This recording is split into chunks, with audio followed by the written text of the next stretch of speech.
Thank you. At least did you have a good lunch?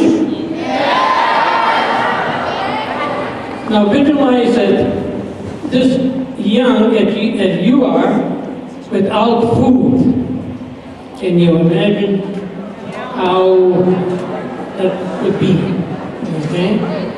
Now, even without clothes, only with one pair of pants and a shirt in the cold weather, without any personal hygiene, and never mind toys, and with all the negative things that I'm here to tell you the story. Now, you remember where I left off? Who can tell me?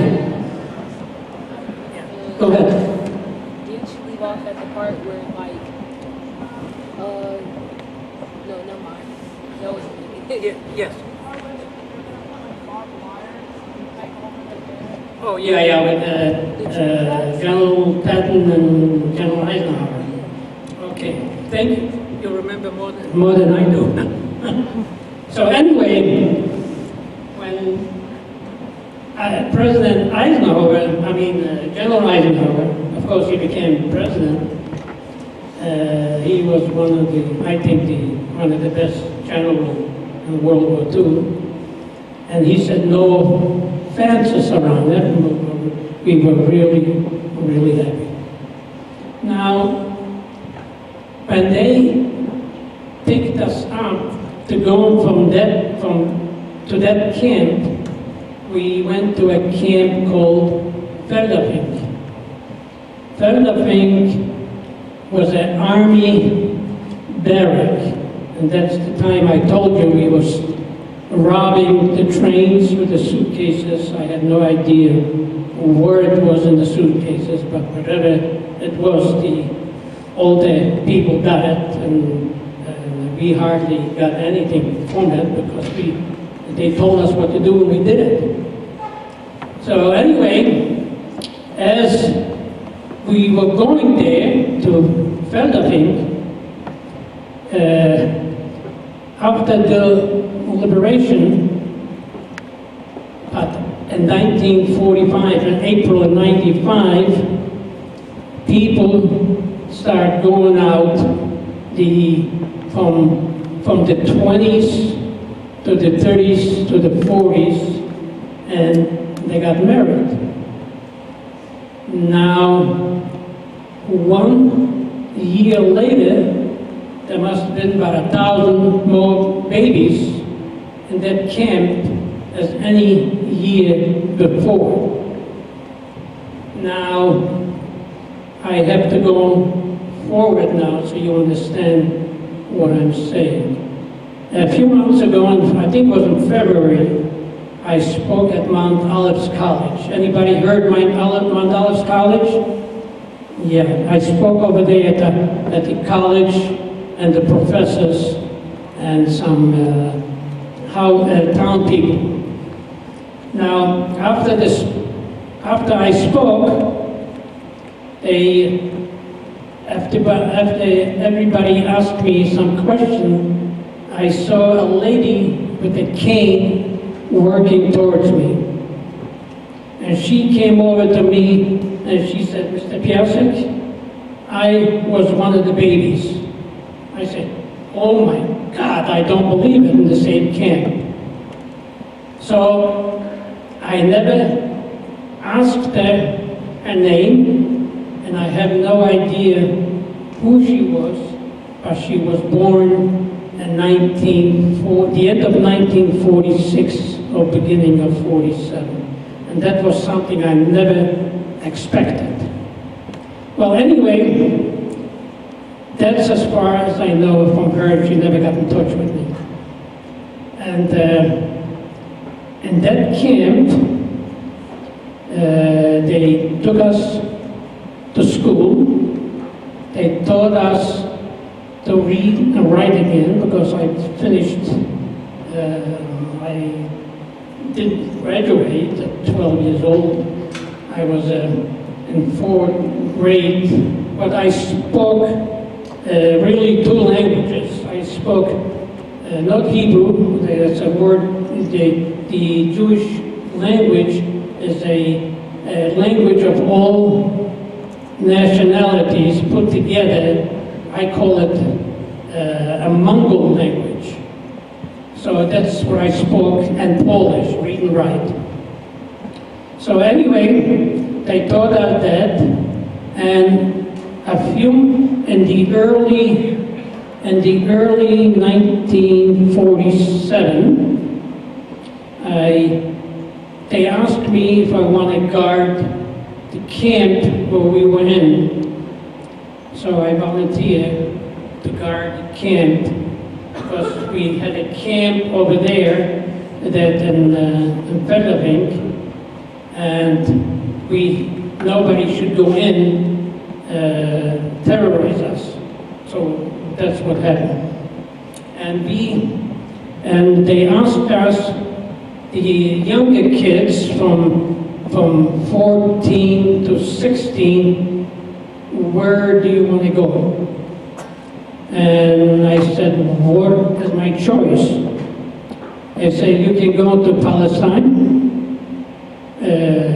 You're familiar with Palestine, was no Israel then in 1940, beginning of 47. And I said, whatever my choice, I said, I want to go to the United States. Why I said it, I really knew it a little bit, because my grandmother used to receive clothing from New York in the 1932, 33, 34, and I know what's her last name. So I went to the American consulate and I said I want to go to the United States. And they asked me, do you know anybody? I said yes. They asked me for the name, and I told them my grandmother used to receive packages from the United States, from New York specifically, that her name was Sherman. Now, which Sherman was it? And I said, well, I don't know. So he opened the telephone book and looked at the book and she recognized the Sherman. I said, I just put my finger down, could be that Sherman, just like that. He said, you sure? I said, yes. Well, I really lied to him because I didn't know it. Well, about 2 months later, they called me in, the American consulate. He said, we just got a reply from New York, from a Sherman. They said they never heard of you, and besides, they're not Jewish, they're Christians. I said, okay. So that was a very disappointed because I couldn't go to the United States. But around April and May, there came another story that the United Jewish Appeal is sponsoring kids under 18 years ago to go to the United States. So I volunteered, and of course I was picked to go to the United States. And in the August, September, and I came over here August 3rd, 1947 to New York Harbor. But before we came to New York Harbor, the captain told us that we're going to see the Statue of Liberty. Now, they told us that when you come to New York Harbor, that you're going to see the Statue of Liberty. I say, I never saw the Statue of Liberty to the kids about, my friend, and we're going to go by. So the captain said, we're going to wake you up around 3, 4 in the morning, and we're going to pass the Statue of Liberty. So you go on one side of the ship to see the Statue of Liberty. Now, anybody been on a cruise ship? You know, when let's see 2,000 people go on one side, what happened to the ship? It tilts.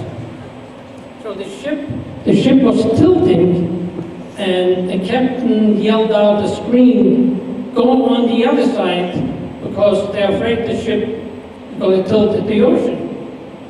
So we went on the other side. He said, whoever didn't see close enough the Statue of Liberty, I am going to go around.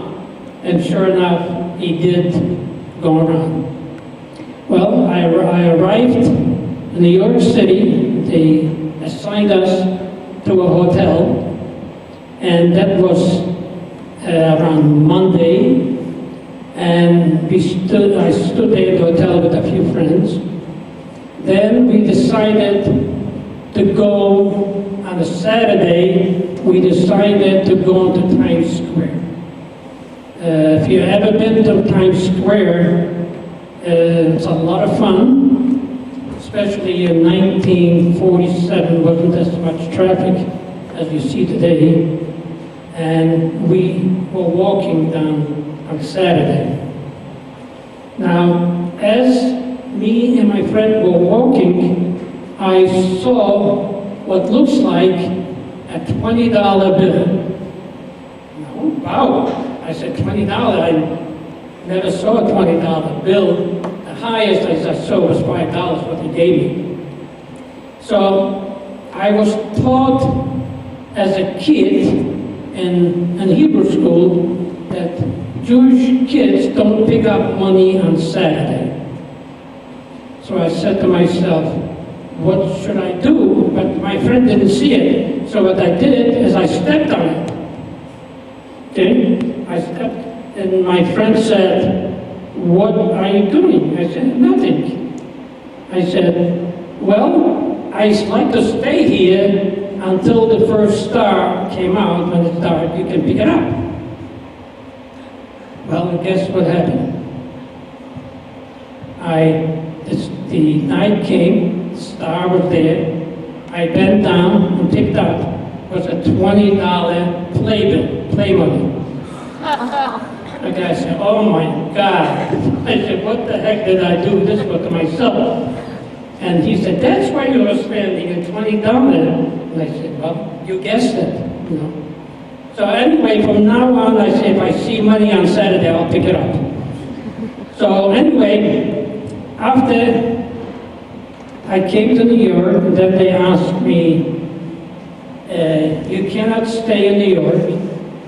You have two choices where to go. One choice was California, and one choice was Connecticut. And they said, I asked them, how far is California? From New York to California is about 2,000 miles, roughly. And he said, how far is Connecticut? It's about 100, 110, something like this, depends where in Connecticut. I said, well, I want to stay in Connecticut. So we moved to Connecticut. They put me to a family. The name was Waxman. They had a laundry. They had two sons. And I was staying with them until they couldn't take care of me. And I used to work for Mr. Waxman for about 2-3 months. And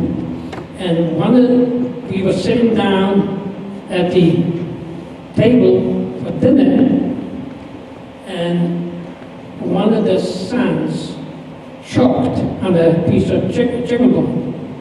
So I had no idea what to do. I wasn't taught how to do it. So I grabbed a hold of him and I squeezed, and the piece of chicken fell out from his mouth and it was okay. So I was surprised. I was shocked myself because he was choking. Well, anyway, then they moved me to another family because they moved around the young people to other families, so they got an idea how that works in the United States. This was in Hartford, Connecticut. And I was there for quite a while. I went to school. Somebody was teaching me how to play the piano. I still play a little bit, not much. I always liked the accordion. And they finally gave me an accordion, and nobody wanted to listen to me play. I played terrible.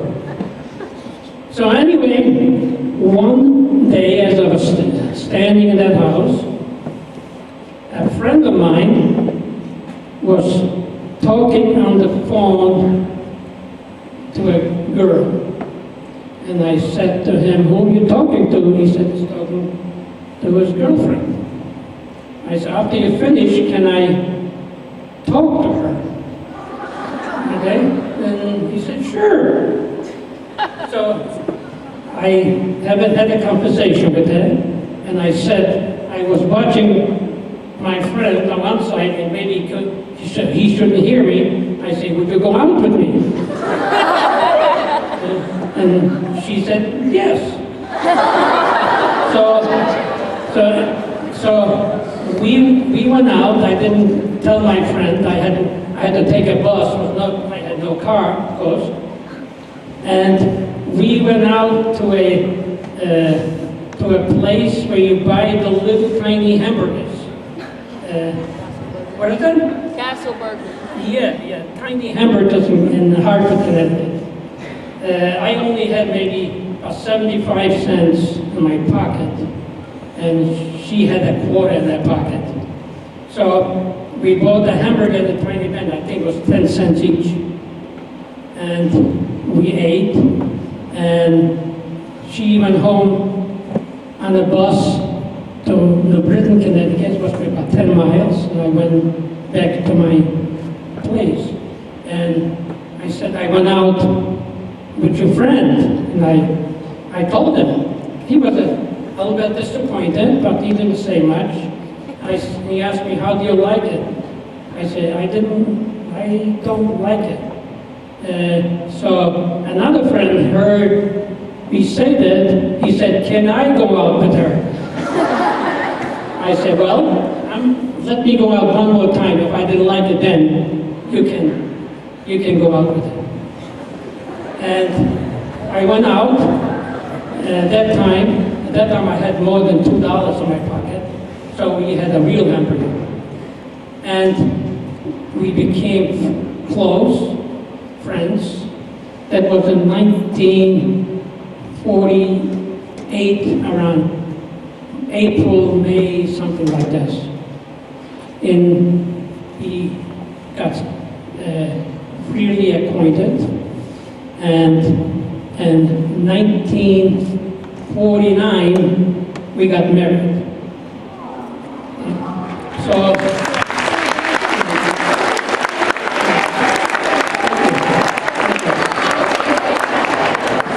that got to show you if you don't like somebody, the person, and take it, go out with that person again, maybe you'll like it. So anyway, at that time, it was in 1949, was a little depression in the United States. We couldn't get any work, so I joined the Army.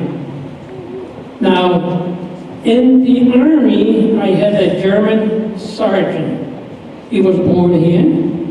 He didn't fight in World War II, and he asked me, "Why did you join the Army? You just got out a few years ago from the concentration camp, and you want to join the Army?" I said, "Well, I'm here already, so I'm in the Army."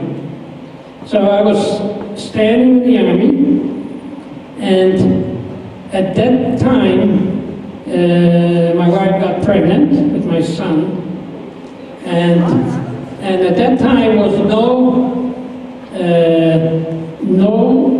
government subsidy for the wife and the kid. No. So I said, "Well, I got to get out of the Army in order to feed him." So in order for me to get out of the Army, I had to have a job.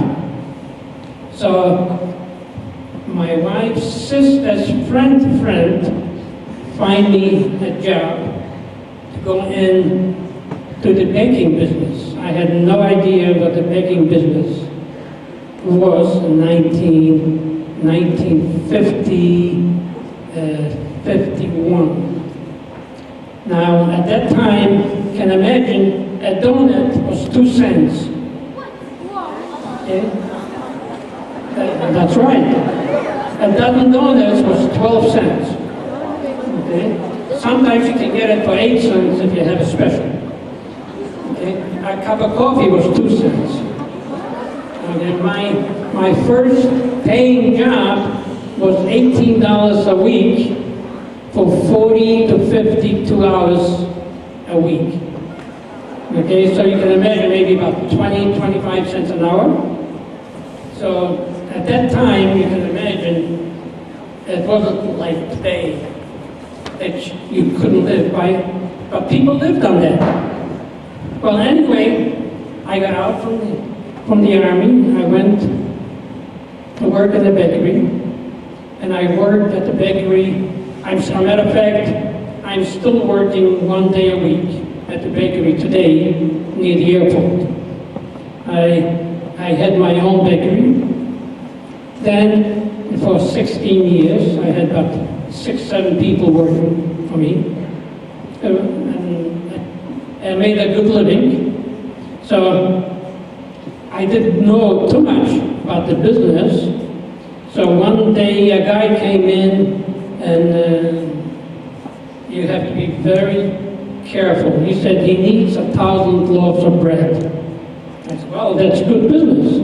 At that time it was 25 cents a loaf of bread. And we had to make 1,000 breads.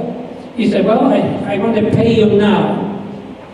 At that time, I forgot the 1,000 bread, 25 cents was a couple $100. I don't think it was a couple $100. So he made a check out for me for $200, and he told me to give him the change. And I was very happy, but I found out in a couple days he never came back to pick up the bread.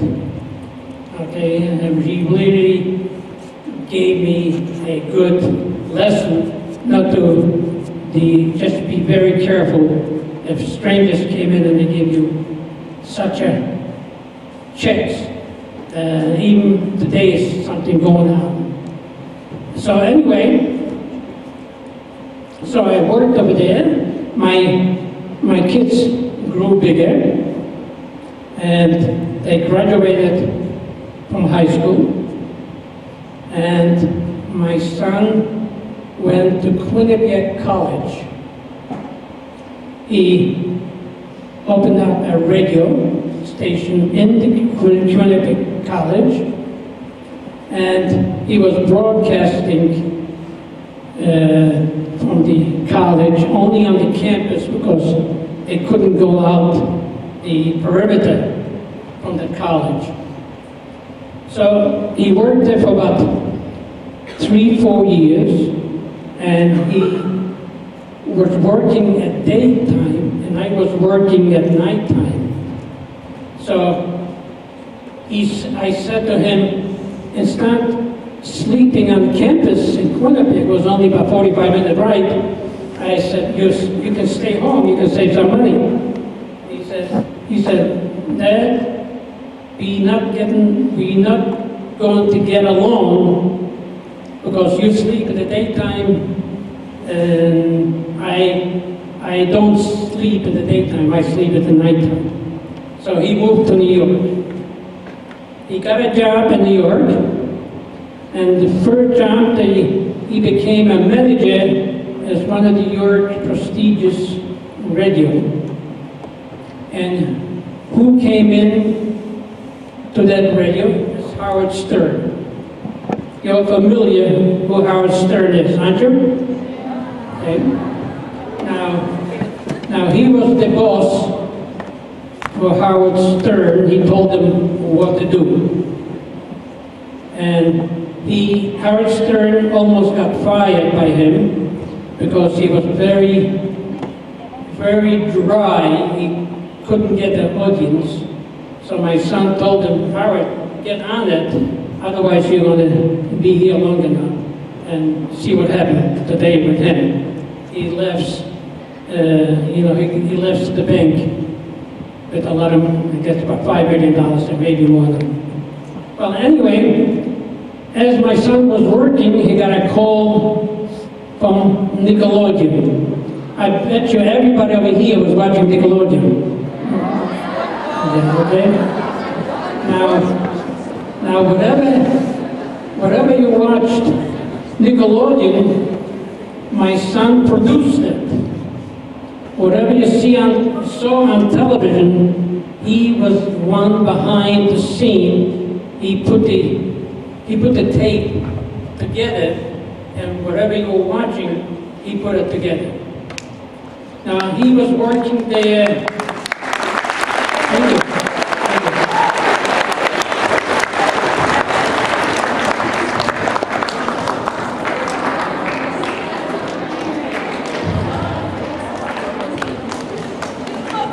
As a matter of fact, he's going to turn 64 in April.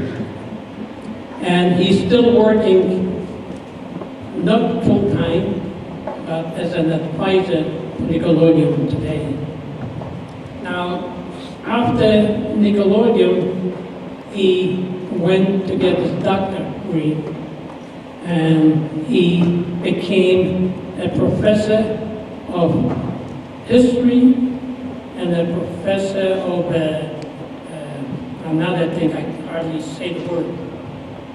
And he's teaching in NYU as a professor, and he's still teaching today as I speak now. Matter of fact, I spoke to him the other day. He was just coming home from teaching. He teaches radio and always in whatever you have to do on the radio. As a matter of fact, he doesn't own it. He owns a public broadcast in Roxbury, New York. Now you can see his station if you go rex.com. You can see his station there. My daughter lives over here as a nurse. We came to Raleigh 4.5 years ago, me and my wife. And because we came to Raleigh, we were getting older. So my daughter wanted to stay with us. Now, a year and a half, my wife passed away. Right now I'm living by myself. I have some friends. She came home from the hospital and they told her she's okay. And as she was coming home, my daughter made a meal, and she lay down. She was tired in bed. And she said to me, "Come on to bed." As I was going undress and put my pajamas on, she had a stroke right in bed. We took her to emergency, and she passed away 2 hours after that. And I'm going not every day, but twice a week to the cemetery. And what can I do? And my daughter just retired for being an investigator for the government, from the Social Security, for the home, for the old people's home, because there's a lot of fraud going on. And she was the investigator for Uncle Sam. Now she retired now, and she lives in Creedmoor. She got married. She was married for 23 years. And they got an argument. They got a divorce, and she remarried this past in 1913. I became a great-grandfather of a 6-year-old boy. His name is Adam, and he is smarter than I am. He's a genius on the iPod already. He calls me Zadie, and he said, I gotta get you one. I say, how are you going to buy me one? You have no money. I say, I'm going to take it from my dad. I say, don't do that. So I don't want an iPod now anyway. Now, this is my story. If you have any question I didn't mention, I'd be glad to answer you if I can.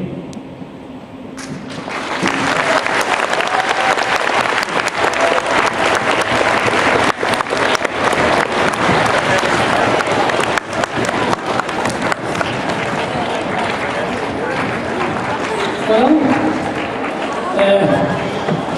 the question was, what do you think about it, what I think about humanity and the human beings today. My first thing comes to mind, there is a rotten apple in a bushel. You always will have somebody who does not like somebody, and still is today one person against the other, but it is in the minority. But I think the most people are nice, and they get along. A lot of people ask me, do you don't like the German people? I said, well, there's not the same generation. The old generation is gone. And not all the German people were bad. They had no choice.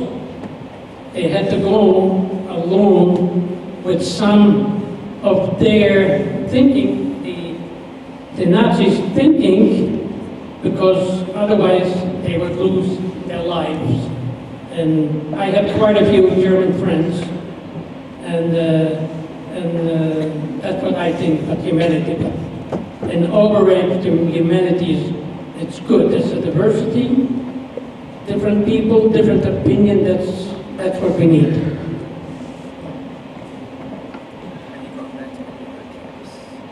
If I did go back to any of the camps, yes, I did. In 1991, I took my whole family to Poland. And I took him to Auschwitz. Now, I told him where my bunk was, and I did not go in to the camp. I was standing outside the gate. Memories came back, as I was staying outside the bank. Was hundreds and hundreds of people visiting there, and they came out actually crying. My granddaughter was about 14 then, my granddaughter.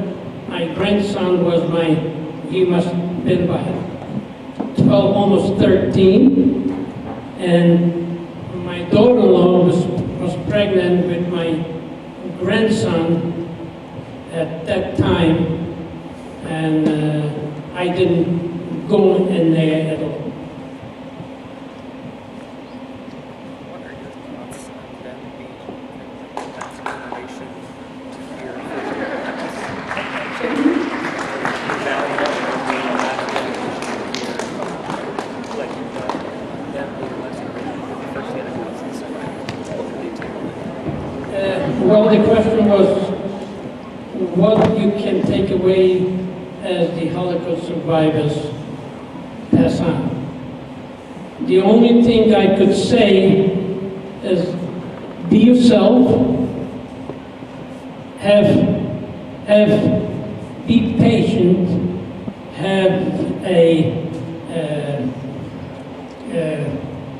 have respect for your neighbor. Don't bully them around. I know today there are a lot of kids bullying the schools. When I was a kid, I was bullied by the big guys because we were smaller and we couldn't defend ourselves. That's why I was bullied when I was a kid. And the teacher hit him over the head with a pedal, and they had help, and sometimes they didn't. I don't think a teacher today can do that to a student unless they want to go to jail. So it's nothing today like it was in the 30s or in the 40s. Grateful for what you experienced, or would you rather not have Now that's a very tough question. I'm grateful for one thing that I'm here today telling you my personal story. At the same time, I'm really sad that I cannot say hello to my father and mother and my family. I think there is a song, I'd like to dance with my father again. Anybody heard that? No? Yeah, there is a song, I forgot how it goes. You know how it goes?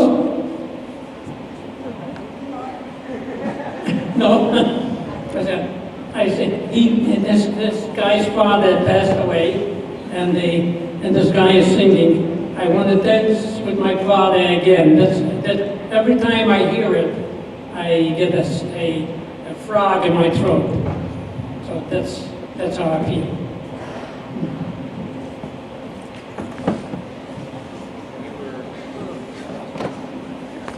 Did you ever see any German soldiers who seemed like they were upset about what was happening? Did you ever see them? I saw, like I said at the beginning, the Wehrmacht and the SS was a different society altogether. The Wehrmacht was very good. The majority of the Wehrmacht were good, sincere people, but they had no choice, but they had to follow orders. Now, today, in the Army, if you don't follow orders, you can get a court-martial, but it depends on the orders you follow. But at that time, there was no such a thing. Or you follow orders, or you're being shot instantly without questions. So that's the difference between in the 40s and the 2000s.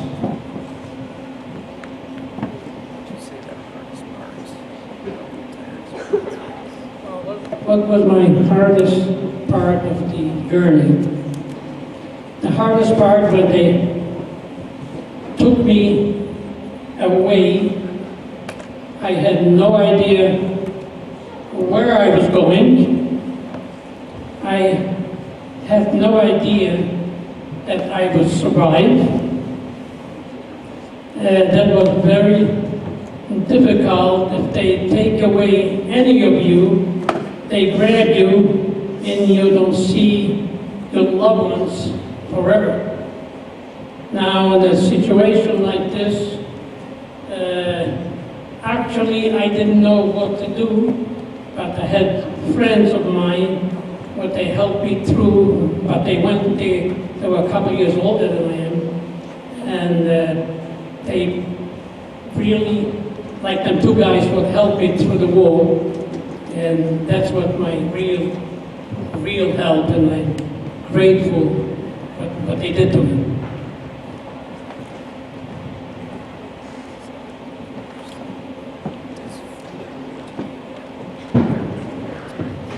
What does freedom mean to me? Well, freedom means everything what people are looking for it without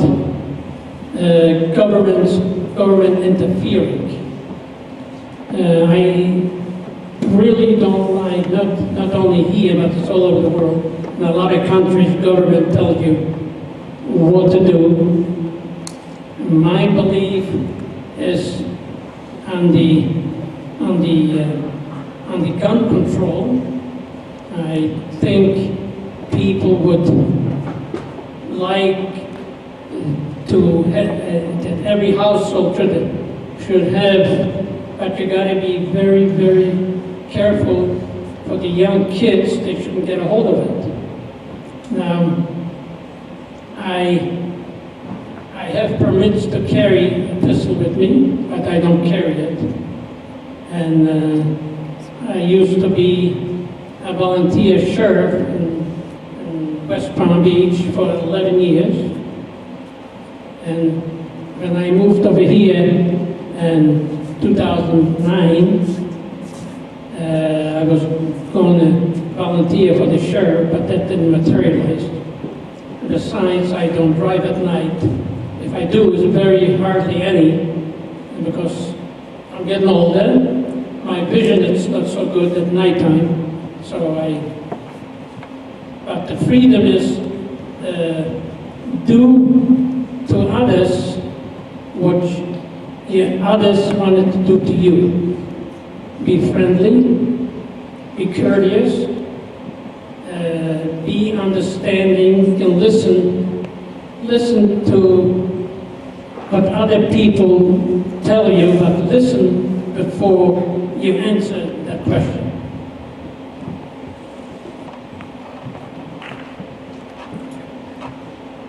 So, before you were taken as a boy,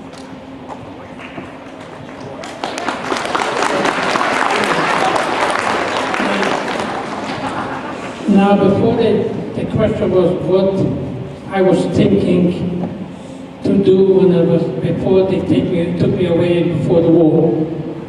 To be honest with you, I went to Hebrew school. My father and mother, especially my father, told me I should be a rabbi. Now, a rabbi, usually in Europe, and if you see somebody is very religious that has, what do they call, sideburns, the curly? I used to wear sideburns up to here, the curly one, and locks, right? And they call them curly locks. That's what I used to wear when I was a kid. And another thing I didn't mention, when I went to the Hebrew school, I used to be very naughty. When the rabbi was teaching us to read and write, especially on the Ten Commandments, you know, rabbis at that time used to wear beards, long beards. So I used to be a wise guy. I took some cement and put it on the table, and the beard, as he was taking a nap, the beard stuck to the table, believe it or not. Okay, we used to, when he woke up, he couldn't lift the beard. Okay, so that was really, really bad, and I used to get a beating for that.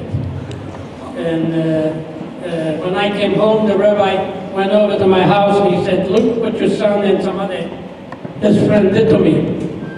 And you can imagine what my father did to me. Not too hard, but he had a special belt. What years ago, where you sharp a straight edge razor. Anybody know what a straight edge razor is? Yeah, you shave the straight edge. It's not like the ship what you get today, a real sharp, and used to sharp that straight edge shaver on the belt, so it was very slippery. And I used to get hit on my rear end. So that's what happened. last question. Can you walk them through kind of a typical day as a messenger? What was like waking up to the day? Well, on a typical day in the concentration camp, it depends which one it was. And Radom, when they took me there, they woke you up around 4:30 in the morning. If it's cold or raining or snowing, we had to go outside and line up. And my two buddies, I was between them just in case they were looking for the shorter kids. They gave us a cup of black coffee, you know, with the I forgot the name of it already. Chicory. Chicory. Thank you. Thank you. And a piece slice of bread. We marched to the factory, and I was sitting down on the machine, pushing out from the pistols what the magazine goes into it. And I was lucky, the gentleman who was working, sitting there with me, brought me a piece of bread and a piece of salami, or sometimes maybe he didn't have himself. And then lunchtime, we stopped for about 10 minutes. They dished out the soup. Now, if I had a friend of mine who was dishing out the soup, I got a piece of, what was the name? Rutabaga. I forgot till she told me what I ate. Rutabaga, anybody know what the rutabaga is? Tastes terrible. Okay? Especially in warm water. It tastes like a sponge. So maybe with the rutabaga, some people survive, maybe it was good for you. So, and then we went back to work, and the inspectors came around, and they looked at everybody as working, and before the inspector came to my machine, the guy who was watching us gave us a sign that somebody's coming. So I used to doze off. The machine was going by itself, actually. I know what to do. And when the inspectors left, we just slowed down a little bit. Otherwise, you really got beat. And I never, only once I got whipped. And at night, we came home around 7, 8 o'clock at night. We went to the barracks, and we had to go outside, get the bowl of soup with rutabaga. And if a friend of mine, he gave me a couple of rutabagas extra for the bottom, because the rutabagas sink to the bottom. If you didn't know him, then they give you from the top, just the water. And the light went out a certain time. There was only one bulb, and a barrack must have been about, like from here to the wall, that's how long it was, with 4 banks, 4 bunks on top, so you can imagine how many people were sleeping there. And then 2 brothers, one of them was a storyteller. So about 4 or 5 of us was my age, but they were not as short as I am, was sitting down around him, and he was telling stories. So we forgot that we were hungry. We forgot for the few minutes or the half hour when he was telling about that where we were.